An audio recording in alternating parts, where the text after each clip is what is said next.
for Friday, the 8th of May, 2026. Pretty short quote, her thought for the day. If it's to be, it's up to me. If it's to be, it's up to me. And it sort of fits in with the reading. Kind of. Anyway, here we are. Invoke the power of love. Invoke the power of love. If you're wondering what this says, it says it's not blue, it's not turquoise, and it's not... Anyway, it's actually a t-shirt that I had on this morning for our Toastmasters meeting, where our theme was The Devil Wears Prada. So, there we are. It's actually cerulean, that's what it says at the bottom. So, the ones of you who've seen the movie will know what that means, and the ones that you haven't will be puzzled. But there you are then. Invoke the power of love. When you're inclined to wonder how thoughts and words of love can do much in resolving problems, well, remind yourself that loving words and thoughts seem supercharged with the power to produce good.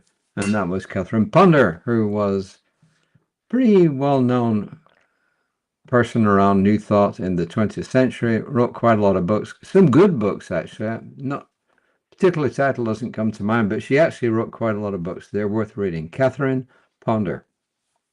And Ernest Holmes in The Art of Life on page 355 says, our difficulty lies not so much in contradicting this truth as in cultivating an inner awareness, a deep spiritual realization that we are one with all the presence and all the power that there is. So there you are. And this is Reverend Christine Green, who says, awareness is everything. I notice how easily I can be distracted by ever-changing events around the world. Yep, it seems that there's always something going on. And then she says, especially by illness updates from friends and family, by whatever the media considers breaking news to be at the moment. I continually have to shift my awareness and bring my attention back to focus on life's goodness and grace. And then we are offered this. Speak this wisdom from Catherine Ponder aloud and repeat it frequently throughout the day. Quote, divine love expressing through me now draws to me all that's needed to make me happy and make my life complete. Divine love expressing through me now draws to me all that's needed to make me happy and my life complete. You don't have to remember the exact words. Something similar will do. Like divine love expresses through me and it draws to me all that I need is actually good. Create a list of what brings you joy and update it frequently. Yeah, I've done this in the past and I've got out of the habits of it.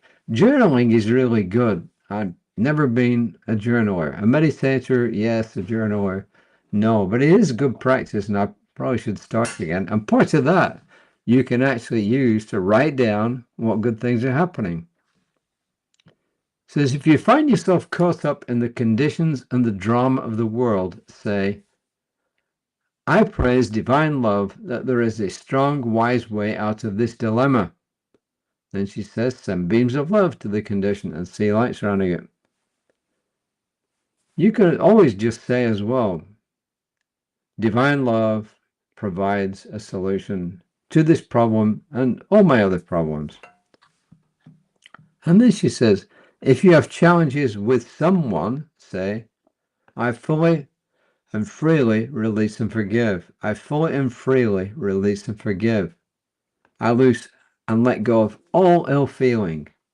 Divine love produces the perfect result for me now. You really only need to say, I release and I let go. Bring the person or the situation to mind and say, I release and I let go, and divine love brings to me all that I need.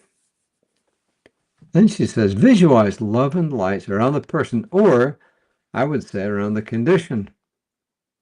And then she says, I'm grateful for Catherine Ponder's words, reminding us that we can shift feelings and experiences when we invoke the healing power of love. Post the affirmations on your mirror, your computer, and on your phone. We don't have distractions that lead us away from principle. I so appreciate the practices that bring us back to love. I'll tell you what we have in our kitchen, and we got it from a former member of Creative Life Spiritual Center, who's now she's actually in care. Do you want the universe to say yes to that? So when you're thinking something that's not positive, just remember, do you want the universe to say yes to that? We have it put there in our kitchen so we can't miss it. So, do you? Well, if it's good, yes. If it's bad, no, right? I exist in boundless love. I'm valued and appreciated. I am loved. I exist in boundless love. I am valued and appreciated. I am loved. You can combine them. I exist in boundless love. I am valued and appreciated. And yes, I am loved. So there you are. That is your reading for today. Reverend Lace will be on about 9:15 a.m. in the morning, and I'm thinking tomorrow evening I should be able to be on 5 o'clock. Tonight just didn't quite work out. But my knowingness for everyone is that you focus on the positive and release the negative. And I claim this as truth. And when you claim it as truth too, it is truth. Namaste.